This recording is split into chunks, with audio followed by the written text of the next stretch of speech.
What you're about to watch is part of an online training that I do twice a month inside my Movement Makers program, where I coach entrepreneurs like you how to build an online movement, how to make money from it, and use it to make a huge impact on the world.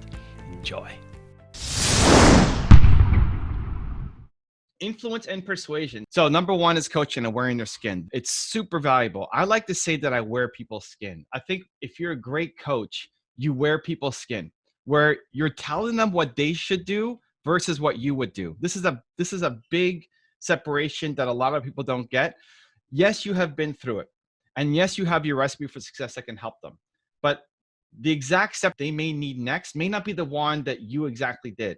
And so the more you can think, what does this person in front of me right now need versus what you would do in their situation, makes you a better coach. And I'll often give advice that I would never do myself. It also means that I'll often talk like people. So I remember I coached and mentored Lily to help her build a coaching practice. And she had this one session we had where she was frustrated and upset and was swearing a lot. And so I started swearing back to her.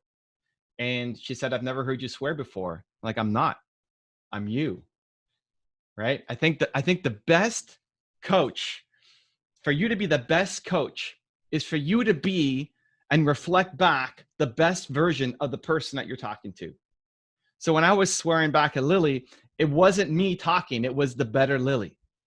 I had a Twitch session last night where a guy came on and he said to trust your gut. I'm like, yes, trust your gut. I am your gut. I told him I am your gut. I was reflecting back what he needed to hear, the best version of him. Again, not necessarily what I would do, but what he needs to do. So you're wearing their skin. It's not just trying to be like them, it's being them. You become the best version of them.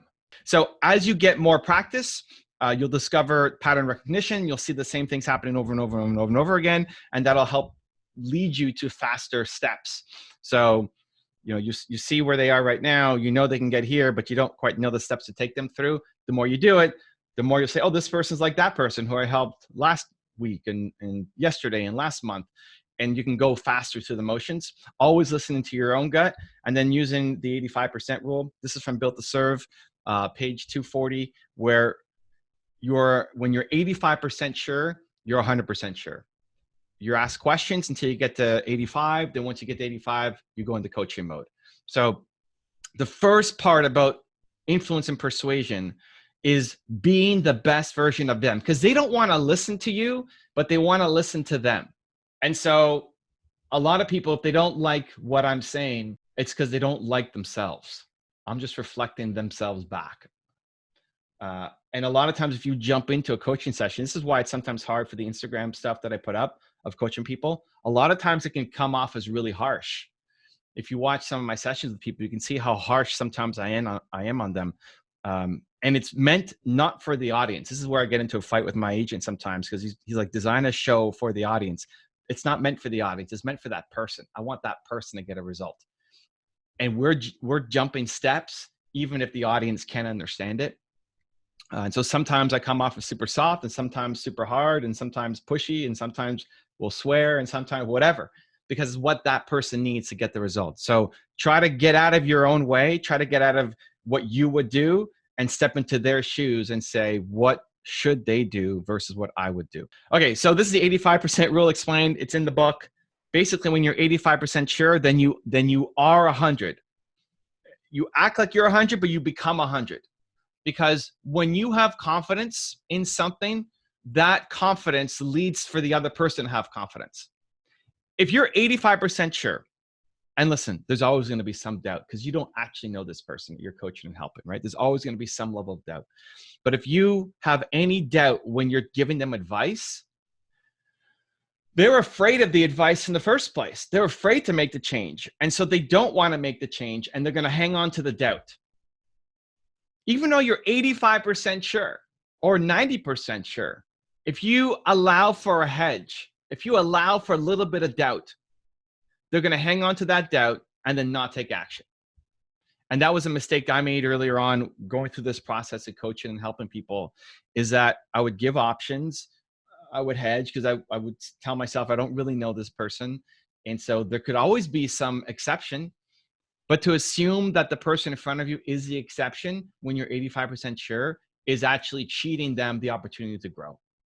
And so when you're 85% sure, you become 100% sure, and your confidence in them allows them to have confidence in themselves. Your confidence in their ability, because you're absolutely certain that they can do this thing. This is the path. You can accomplish this. You can make that song or write that book or break up with that person or whatever the next step is that they need to do. Your 100% absolute confidence in their ability to do this thing is stronger than their lack of confidence in the thing, right? Whoever's more confident wins. And so if you are more confident in them than they are not confident in themselves, you win and they become more confident in themselves. That's why you have to get to 100%. So how do you do this? You go question, question, question, question, question, question. You just keep asking questions.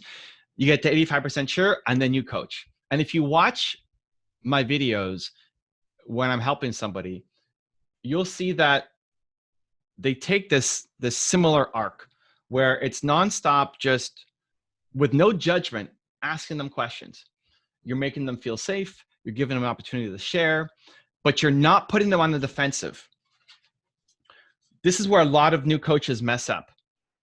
You're asking questions with an answer already in mind, and you're judging them, which puts them on the defensive. A lot of times when you're asking the questions, it can be seen as judgmental. It can put them on the defensive. You're raising their walls, which then becomes really hard to push them forward. And so it's super important that all you're doing in the questions is seeking to understand. I'm just trying to understand. All you're doing is asking questions, understanding them, until in your own head, you're coming up with, this is what the person needs to do. You get to 85% certainty. And then it's like a switch. If you watch my videos of coaching, it's a switch. It shuts from just asking questions, say, this is what you need to do. I have peeked into your soul. I'm wearing your skin. I'm 85% sure. That means I'm 100. This is what you need to do. And now we're into coaching mode. And it's through the question asking in a non-judgmental tone that you get the information that you need. Now, sometimes you may not get to an answer. Sometimes you may not know what to do for them. You may not know how to help. And this is where new coaches really struggle, because you're in fix-it mode, right? You want to help people always. You want to help. And you tie your self-worth to helping. And if you don't help them get a result, then you feel worse about yourself. Understand that listening alone is value. You might be the only person who's ever actually listened to this person. Whatever they're struggling to deal with, you might be the only one who is there for them, who they can have a conversation with. Like maybe the things they're telling you, they haven't told their partner, they haven't told their parents, they haven't told their friends, they haven't told their kids, they haven't told anybody. That alone is value. Even if you don't get to a solution of what they should do next, that alone is value. If I think about Alex from Toronto Dance Salsa, he's going through this process with me. Even this morning was messaging me, helping coach somebody else on our team at TDS.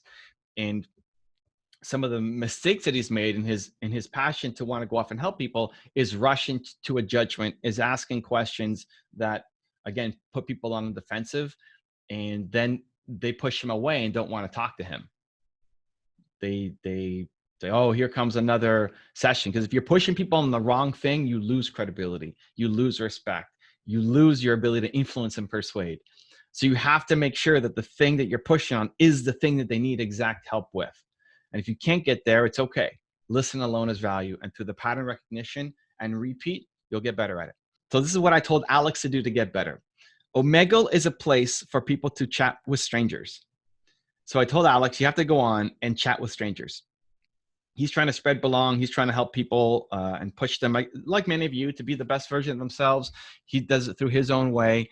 And so go on Omegle, choose the video option, and start helping people. Listen to them and start helping them. So you get more of a rapid turnaround on being able to get the practice in, because you may not be doing, chances are you're not doing enough coaching right now. You're not doing enough helping right now. You're not doing enough of these things. If you're doing it once every 2 weeks, you're just not going to get good enough, right? Like do anything once every 2 weeks. You don't you don't develop the skill set fast enough, right? Michael Jordan wasn't shooting basketball once every 2 weeks. If you want to be the Michael Jordan of this, you need to practice. So I told him to go on Omegle, and he's been posting some of his videos onto YouTube where you just chat with strangers and people rotate through, and it's based off of interest, and you get some people come on and you just have a conversation. And so you get to rapidly, like you could today go through 10 different people and just practice your listening, practice your understanding, practice your questioning, practice your ability to get to 85%, practice your then coaching to help them get a result that they want. If you want to watch the full 85-minute version of this video and train with me live twice a month to build your online audience, make money from it, and use it to change the world, you have to join my Movement Makers program. For more information, click the link right here below me. Continue to believe, and I'll see you there.